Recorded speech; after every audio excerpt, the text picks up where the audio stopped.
नमस्कार, स्वागत है आप सभी का। न्यूज़ वन इंडिया देख रहे हैं आप। मैं हूं आपके साथ कृतिका। बुलेटिन की शुरुआत करेंगे। प्रधानमंत्री नरेंद्र मोदी ने लखनऊ में यूपी ग्लोबल इन्वेस्टर्स समिट का आज उद्घाटन किया और इस दौरान उनके साथ उत्तर प्रदेश की गवर्नर आनंदीबेन पटेल, देश के रक्षा मंत्री और लखनऊ के सांसद राजनाथ सिंह और उत्तर प्रदेश के मुख्यमंत्री योगी आदित्यनाथ ने भी फीता काटकर निवेशकों की इस महाकुंभ का उद्घाटन किया।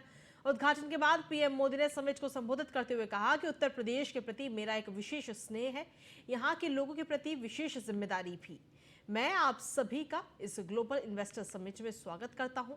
उत्तर प्रदेश अपनी समृद्ध विरासत के लिए जाना जाता है और इतना सामर्थ्य होने के बावजूद उत्तर प्रदेश के साथ कुछ बातें जुड़ गई थीं।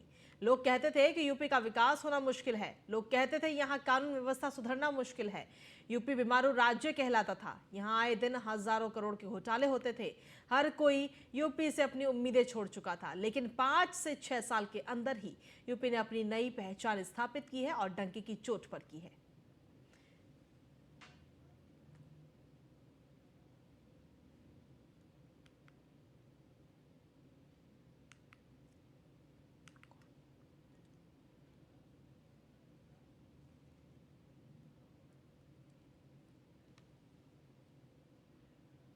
और समिट के दौरान प्रधानमंत्री नरेंद्र मोदी, प्रदेश के मुख्यमंत्री योगी आदित्यनाथ, रक्षा मंत्री राजनाथ सिंह और नंदगोपाल नंदी ने क्या कुछ कहा है वो आपको सुनवाते हैं।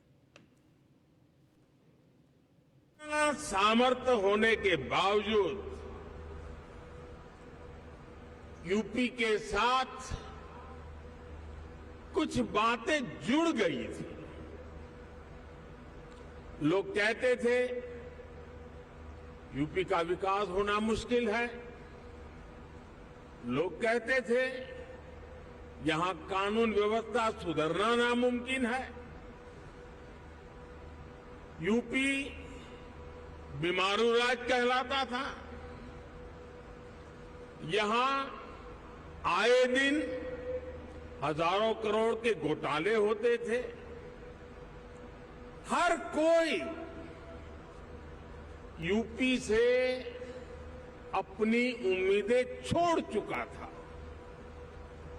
लेकिन सिर्फ 5-6 साल के भीतर यूपी ने अपनी एक नई पहचान स्थापित कर ली है और डंके की चोट पर कर दी है। प्रधानमंत्री जी के नेतृत्व में राष्ट्र आज उस पर मजबूती के साथ आगे बढ़ रहा है।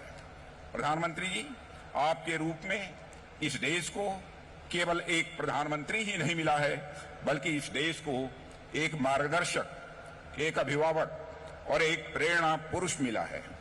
पिछले कुछ वर्षों में व्यक्तिगत और राजनीतिक विश्वसनीयता का जो प्रतिमान आपने भारत में स्थापित किया है, वह लंबे समय तक अटूट रहेगा और देश को लगातार प्रेरित करता रहेगा। दृष्टि से देखती है तो उसके पीछे भी यही विश्वसनीयता है। प्रधानमंत्री जी, भारत के बदलते परिदृश्य ने दुनिया का ध्यान अपनी ओर खींचा है। उत्तर प्रदेश ने विगत 6 वर्ष के अंदर जो कुछ भी उपलब्धि हासिल करने की दिशा में प्रयास प्रारंभ किया है, आदरणीय प्रधानमंत्री जी के रिफॉर्म, परफॉर्म और ट्रांसफॉर्म के मूल मंत्र को अंगीकार करते हुए उनके नेतृत्व और मार्गदर्शन में ही उसे हासिल किया है। आज जब देश अपनी आजादी के अमृत काल के प्रथम वर्ष में प्रवेश किया है, इन स्थितियों में उत्तर प्रदेश को अपना दूसरा इन्वेस्टर समिट और ग्लोबल इन्वेस्टर समिट के माध्यम से उत्तर प्रदेश की अर्थव्यवस्था को $1 ट्रिलियन की इकोनॉमी बनाने की दिशा में प्रयास का एक अभिन्न हिस्सा है। हम सब का परम सौभाग्य है कि जब माननीय प्रधानमंत्री जी के यशस्वी नेतृत्व में भारत को G20 की अध्यक्षता का गौरव प्राप्त हो रहा है। पूरा भारतवर्ष इस उपलब्धि से गदगद है। सभी के मन में माननीय प्रधानमंत्री जी के लिए एक ही भाव उठता है कि मोदी जी की रूह में जज्बा है जब ईमान का, मोदी जी की रूह में जज्बा है जब ईमान का, क्यों न फिर डंका बजे दुनिया में हिंदुस्तान का, क्यों न फिर डंका बजे दुनिया में हिंदुस्तान का। अभी हाल ही में अमृतकाल का पहला बजट, जन कल्याणकारी बजट प्रस्तुत किया गया। ऐसे स्वर्णिम कालखंड में उत्तर प्रदेश को एक ऐसे आयोजन की मेजबानी का शुभ अवसर प्राप्त हो रहा है जो भारत की आत्मा के मौलिक विचार वसुधैव कुटुंबकम की बुनियाद पर आधारित है। वहीं देश के बड़े उद्योगपतियों ने ग्लोबल इन्वेस्टर समिट को संबोधित करते हुए क्या कुछ कहा है, वो भी आपको सुनवाते हैं। India is emerging as a truly global champion. And for that, one man deserves much of the credit. Our Honorable Prime Minister Narendra Modi ji, जिन पर 140 करोड़ भारतवासियों का अटूट विश्वास है। Our Prime Minister has energized each one of us, to say the very least, with his vision for our nation's Amrit Kal, a glorious period of sustained growth and prosperity, one where our actions will be in harmony with the universe. मुझे विश्वास है कि इस अमृत काल में हमारी यानी India की प्रगति वैश्विक समृद्धि का एक नींव होगी। And at the heart of this Indian story is of course Uttar Pradesh. The Aditya Birla Group shares a deep bond with Uttar Pradesh. Lucknow पुण्य नगरी है, लक्ष्मण की नगरी है। उत्तर प्रदेश पुण्य भूमि है, प्रभु रामचंद्र जी की भूमि है। गंगा यमुना सरस्वती के संगम की भूमि है। परम आदरणीय प्रधानमंत्री जी, our nation has transformed remarkably since you have become Prime Minister in 2014. Guided by your vision and driven by a laser-sharp focus on execution, a bold new India is taking shape. An India which will fulfill the aspirations of its 1.4 billion citizens. Modi ji, you have aptly said that India has now entered its Amrit Kal. This year's budget has indeed laid the foundation for India's emergence as a developed nation. India, under the strong visionary leadership of our Honorable Prime Minister Narendra Modi ji, has achieved a position where we are going to see India being the fastest growing economy, not only in the current year, I'm pretty sure in the coming years of the decade. It is not only about economic growth. What the Honorable Prime Minister has enabled is a 360-degree development. That is because there is a confidence and aspiration in every Indian, in every nook and corner of the country. India Zurich Airport will celebrate its 75th anniversary this year. And we are putting together all our years of experience and our global expertise spanning across 3 continents into making the Noida International Airport an aviation landmark of which the state of UP and the nation can be proud. I would like to congratulate the Honorable Prime Minister and the Honorable Chief Minister for the world-class infrastructure that they have developed for the state of Uttar Pradesh. और चलिए bulletin में आगे बढ़ेंगे, बात करेंगे अब देश दिन भर की। प्रधानमंत्री नरेंद्र मोदी ने मुंबई, सोलापुर और मुंबई साईनगर शिरडी वंदे भारत एक्सप्रेस ट्रेन को आज हरी झंडी दिखाई। इस मौके पर रेल मंत्री अश्विनी वैष्णव, महाराष्ट्र के मुख्यमंत्री एकनाथ शिंदे और डिप्टी सीएम देवेंद्र फडणवीस मौजूद रहे। प्रधानमंत्री ने इस दौरान मुंबई में कई विकास परियोजनाओं का भी उद्घाटन किया। इस मौके पर कार्यक्रम को संबोधित करते हुए पीएम ने कहा कि वंदे भारत ट्रेन से सबको सुविधा मिलेगी, रेलवे के लिए ये क्रांति है। पीएम मोदी ने कहा कि वंदे भारत ट्रेन आज के आधुनिक होते भारत की बहुत शानदार तस्वीर है। ये भारत की स्पीड और स्किल दोनों का प्रतिबिंब है। अभी तक 10 ऐसी ट्रेनें शुरू हो चुकी हैं और 17 राज्यों में 108 जिले वंदे भारत एक्सप्रेस से कनेक्ट हो चुके हैं। पर्यटन और तीर्थ यात्रा को बढ़ावा मिलेगा।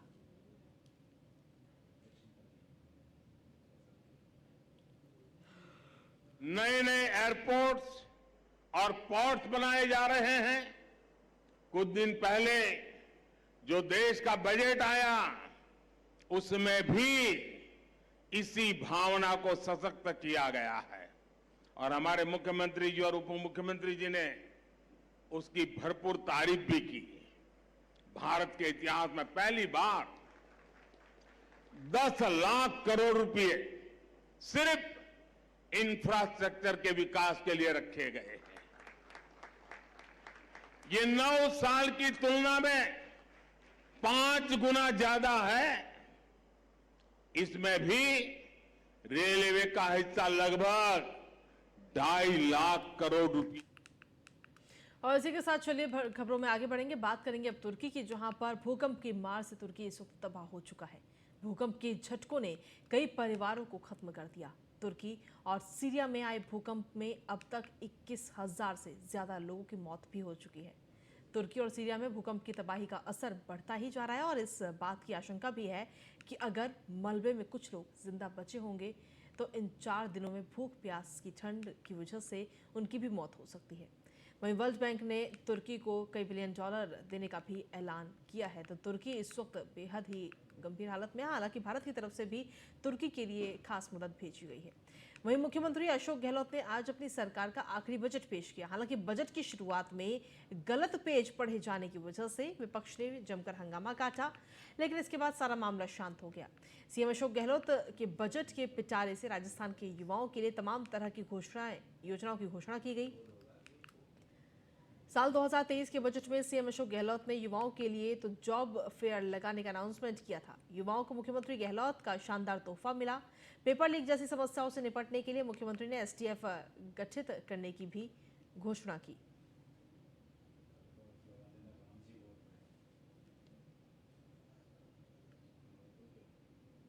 हमारी तनाव से बचाने इसका सामना करने के लिए जयपुर, जोधपुर, कोटा में साइकोलॉजिकल काउंसलिंग सेंटर प्रारंभ किए जाना प्रस्तावित है। इस पर 20 करोड़ रुपये व्यय होगा।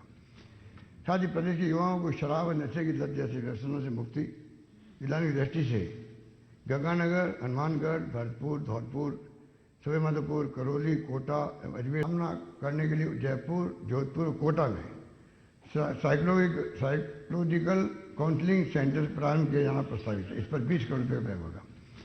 साथ ही प्रदेश के युवाओं को शराब और नशे की लत जैसे व्यसनों से मुक्ति दिलाने की दृष्टि से गंगानगर, हनुमानगढ़, भरतपुर, धौलपुर, सवाईमाधोपुर, करौली, कोटा, अजमेर सहित 15 स्थानों पर 20 करोड़ रुपये की लागत से नशा मुक्ति केंद्र को लगाना प्रस्तावित है।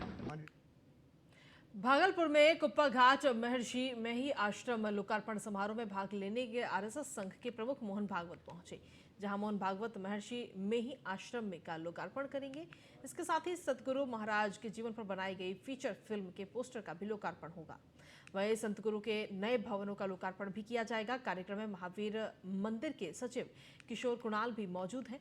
कार्यक्रम का उद्घाटन महर्षि हरिनंदन परमहंस जी महाराज द्वारा किया जाएगा। जिला प्रशासन ने सुरक्षा व्यवस्था के पुख्ता इंतजाम किए गए।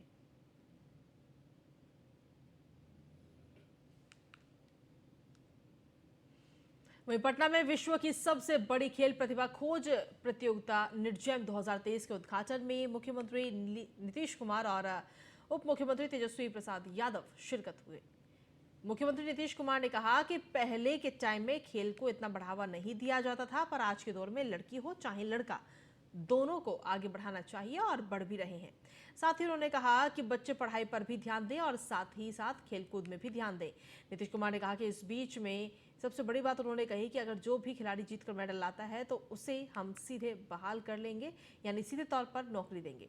वहीं उप मुख्यमंत्री तेजस्वी यादव ने खिलाड़ियों को प्रोत्साहित करते हुए स्टेज को संबोधित किया। तेजस्वी यादव ने कहा कि ना धर्म, ना जाति, ना गरीब, ना अमीर से बंधे हो। खेल एक ऐसा माध्यम है जहां आप खुले मैदान में सभी बेड़ियों को तोड़कर एक ही मंच पर खेलते हैं और देश का नाम रोशन करते हैं।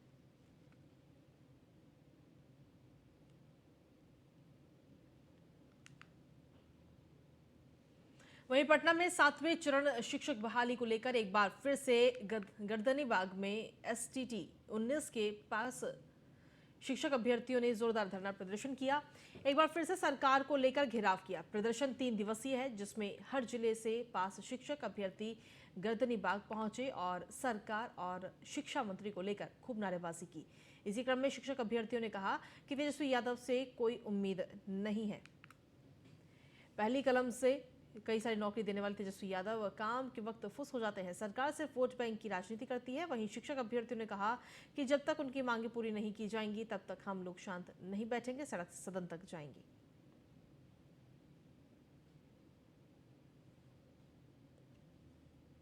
शिक्षित नहीं होंगे बिहार के लोग, तब तक बिहार का गरीब के बच्चे शिक्षित नहीं होंगे, तब तक ये दारूबंदी आपका सफल नहीं होगा। तो और मुद्दा को आप जरूर बनाइए। आप धर्म पे बोल ही रहे हैं, रामचरित मानस से बोल ही रहे हैं, जाति पे बोल ही रहे हैं, उसको बनाइए खुशी खुशी, लेकिन तब शिक्षा को पकड़ दीजिए, क्योंकि शिक्षा बेसिक नीड होता है व्यक्ति का। अगर आप शिक्षा नहीं दीजिएगा तो उसका भविष्य ही नहीं, बिहार का भविष्य नहीं, देश का भविष्य खराब हो जाएगा। तो कभी शिक्षा के साथ राजनीति मत कीजिए। शिक्षित नहीं होंगे बिहार के लोग, तब तक बिहार का गरीब के बच्चे शिक्षित नहीं होंगे, तब तक ये दारूबंदी आपका सफल नहीं होगा। तो और मुद्दा को आप जरूर बनाइए। आप धर्म पे बोल ही रहे हैं, रामचरित मानस से बोल ही रहे हैं, जाति पे बोल ही रहे हैं, उसको बनाइए खुशी खुशी, लेकिन तब शिक्षा को पकड़ दीजिए, क्योंकि शिक्षा बेसिक नीड होता है व्यक्ति का। अगर आप शिक्षा नहीं दीजिएगा तो उसका भविष्य ही नहीं, बिहार का भविष्य नहीं, देश का भविष्य खराब हो जाएगा। तो कभी शिक्षा के साथ राजनीति मत।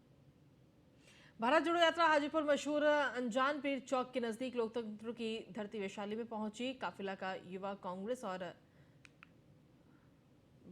बागवली नौजवान कमेटी के लोगों ने शानदार स्वागत किया। इस अवसर पर स्वागत कार्यक्रम की अध्यक्षता समाजसेवी मोहम्मद नौशाद अंसारी और संचालन मोहम्मद जमील अंसारी ने किया, जबकि कार्यक्रम में पहुंचे सभी अतिथियों का युवा नेता मोहम्मद सद्दाम हुसैन ने बुके देकर शानदार स्वागत और सम्मान किया। कार्यक्रम में वरिष्ठ कांग्रेस नेता अनिल शर्मा ने कहा कि भारत जोड़ो यात्रा देश भर में एक इतिहास बना रहा है। नफरत छोड़ो भारत जोड़ो की आवाज पर पूरा भारत एक हो रहा है। कन्याकुमारी से कश्मीर तक राहुल गांधी ने पैदल चलकर देश को एक सूत्र में बांधने का काम किया। भारत में लोग नफरत की बजाय मोहब्बत की बात कर रहे हैं। वहीं कार्यक्रम के संयोजक और युवा नेता मोहम्मद सद्दाम हुसैन ने सभी को धन्यवाद किया और ये काफिला आगे की ओर बढ़ चला।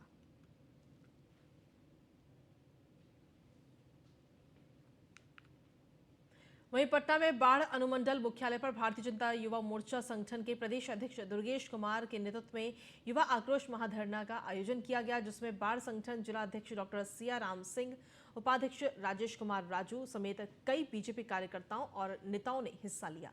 आपको बता दें, युवा मोर्चा प्रदेश अध्यक्ष दुर्गेश कुमार ने नीतीश सरकार पर निशाना साधते हुए कहा कि 5 बार बाढ़ से सांसद रहने के बावजूद भी मुख्यमंत्री नीतीश कुमार आज तक बाढ़ को जिला नहीं बना सके। अब तक सिर्फ बाढ़ की जनता को झांसा और दिलासा ही देते आए हैं। बिहार की जो सरकार है महागठबंधन की, जो कि छात्र और युवाओं की विरोधी है, हमारा मांग है कि जिस प्रकार बिहार के उप मुख्यमंत्री तेजस्वी यादव जी ने कहा था कि जब मेरी सरकार बनेगी तो 10 लाख युवाओं को पहली कैबिनेट की बैठक में हम नौकरी देंगे, आखिर वो नौकरी कहाँ में करके यहाँ की शिक्षा व्यवस्था की बात जो है, बाढ़ अनुमंडल का सबसे बेस्ट कॉलेज था अनुग्रह नारायण सिंह कॉलेज, आज यहाँ पर शिक्षकों की संख्या मात्र 5 और 10 है। जब से महागठबंधन की सरकार बनी है, माननीय मुख्यमंत्री जी समाधान यात्रा पे घूम रहे हैं, पिकनिक मना रहे हैं, युवाओं को रोड पे निकलने पर बाध्य किए हुए हैं, युवाओं पर लाठियां बरसाई जा रही है। 1.5 लाख शिक्षकों की जो नियुक्ति करनी थी उनको नियुक्ति नहीं की। सीतामढ़ी में समाहरणालय स्थित परिचर्चा भवन में बाल श्रम उन्मूलन के लिए जिला स्तरीय टास्क फोर्स और मानव तस्करी की रोकथाम के लिए बैठक जिला पदाधिकारी की अध्यक्षता में आयोजित की गई। बैठक में जिला पदाधिकारी ने निर्देशित किया गया कि सीतामढ़ी जिले में पंचायत स्तर पर मानव तस्करी और बाल श्रम के खिलाफ विभिन्न स्वयंसेवी संस्थाओं और जनप्रतिनिधियों के सहयोग से लगातार जागरूकता अभियान चलाएं। बॉर्डर से सटे area, bus stand, line hotel, ईंट भट्टा में बाल श्रम उन्मूलन के लिए सघन रूप से जांच अभियान चलाएं।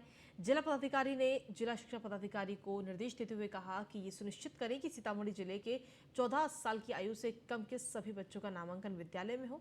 साथ ही ये भी मॉनिटरिंग करें कि सभी बच्चे नियमित रूप से विद्यालय जाएं। श्रम अधीक्षक सुबोध कुमार ने बताया कि जिले के विभिन्न क्षेत्रों के प्रतिष्ठानों से इस वित्तीय वर्ष में अब तक 30 बच्चों को बाल श्रम से मुक्त करवाया गया है। 14 बच्चों को मुख्यमंत्री राहत कोष के तहत 25,000 का फिक्स डिपॉजिट करवाया गया। उनके अभिभावक का लेबर कार्ड बनाया जा रहा है। सुपौल के राधोपुर थाने के पुलिस ने गांजा तस्करी के खिलाफ बड़ी कार्रवाई की। 246 किलो गांजा और एक कार के साथ 2 तस्करों को गिरफ्तार किया गया। गिरफ्तार तस्करों के पास से 80,000 नकदी और 2 मोबाइल फोन भी पुलिस ने जब्त किए। दोनों तस्करों में एक सुपौल का तो दूसरा सहरसा जिले का रहने वाला है। इनकी पहचान सुपौल जिले के राधोपुर थाना क्षेत्र के थलहा गांव निवासी रंजीत यादव और सहरसा जिले के महिषी थाना क्षेत्र के खोरावखर गांव निवासी दिनेश यादव के रूप में हुई।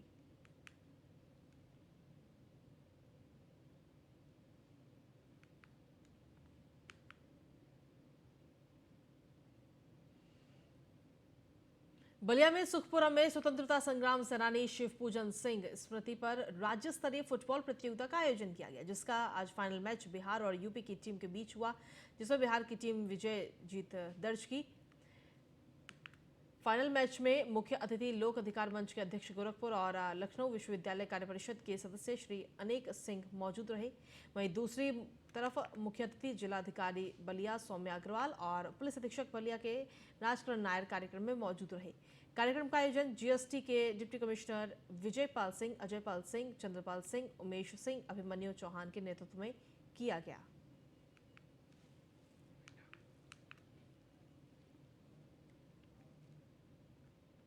और इसी के साथ फिलहाल देश दिन भर में मेरे साथ इतना ही। नमस्कार।